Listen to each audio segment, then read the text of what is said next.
So when you go and you study something for a long time, you become a expert in a particular field. And a lot of times people think that these experts are so narrowly defined and so specific that they don't really have a very good understanding of the rest of the world.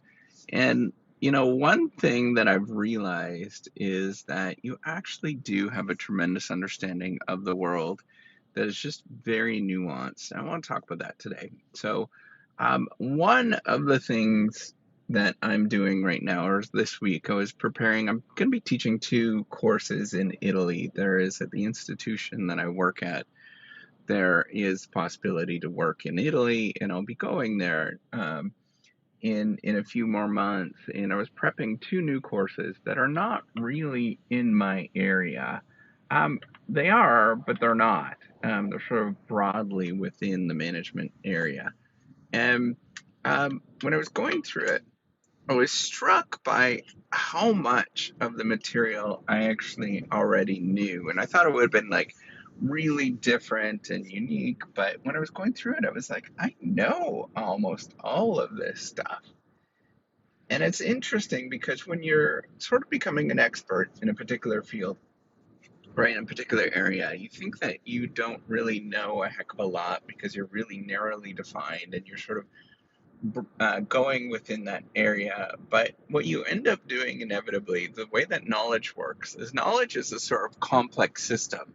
And what do I mean by that? Is that there is a series of nodes, many different nodes, and all these nodes interlock, and they all sort of feed into each other. It's called a nomological net. There's actually a word for that. And when you're reading in this specific area, what you end up doing is not necessarily reading in a narrowly defined way. What you end up doing is kind of read in a smattering kind of way, and it's sort of connecting the dots of this sort of larger nomological net. Now, I would not be able to um, say a lot about things that are really far from the area that I normally sort of investigate. Say, for example, um, I don't know, if you were to ask me about entomology, for example, the study of insects, I wouldn't know that much about it. I would be very, very kind of, very naive about it. But if you were to ask me about different things within the business realm, right? Or maybe engineering business or design or any of these kind of areas, I can actually have a pretty good sense of what's going on. And I have a good sense because I've read very broadly. When I look at all the different literature I've read, I actually have a database, and it's not everything because I didn't start keeping track of this stuff until very long into my studies when I started realizing I need to do this. And I've got 3,500 papers and books that I've read. And when I see that, I'm always reminded of how much that I've read and I've looked at, right? Like that's a lot of reading in different areas, and they're kind of smattering in a different way, and it sort of reflects a deep understanding of what's actually going on. And I can say right now is I don't feel like an expert. I also don't feel like, I know things that well, and I know like all the sort of stereotypes of what you think with an expert. Um, but I have a better understanding than somebody that is not in that particular area. And I think it's interesting, right? If you sort of think of layers of an onion and with this complexity of what you're looking at, it's actually a really complicated problem, right? Like the knowledge is all very complicated, and there's multiple layers that are going on with what's called multiple levels of analysis of how you look at things. But you know, on the surface, you can have this very surface understanding of what an onion looks like. But then when you take a deep dive, you end up going and understanding all the different components of how, or the different layers of how things actually work with it.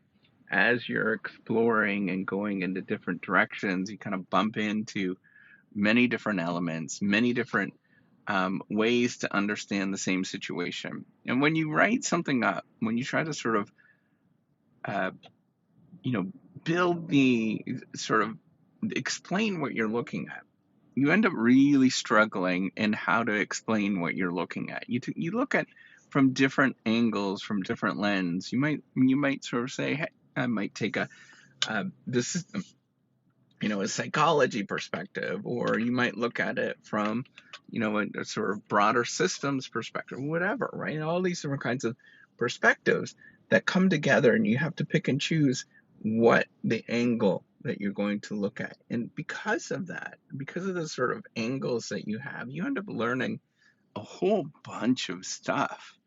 um, and most of the time it's irrelevant, and it doesn't necessarily matter, but sometimes it's actually quite relevant to the conversation, and you're coming to make sense of it in different ways. So what I'm saying is, even though you often feel like you don't know anything, you sometimes do know a few things.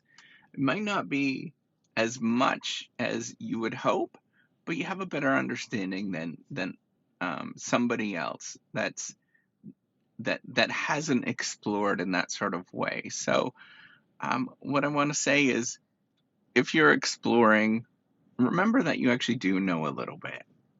Whatever that discovery or exploring or search or whatever you want to call it is called, just remember you do have an understanding of the world more than you think that you actually do. It might not be perfect. It might not sort of have a perfect view, right? If you're looking at an onion, you might sort of describe it as a baseball, or a bowling ball or whatever. It might not be a perfect description and a perfect understanding of what you're looking at, but it gives you a good enough understanding to start, and gives you a good enough understanding to say, hey, I can stand on my own 2 feet, and I'm confident in what is going on here. All right, take care and have a wonderful day.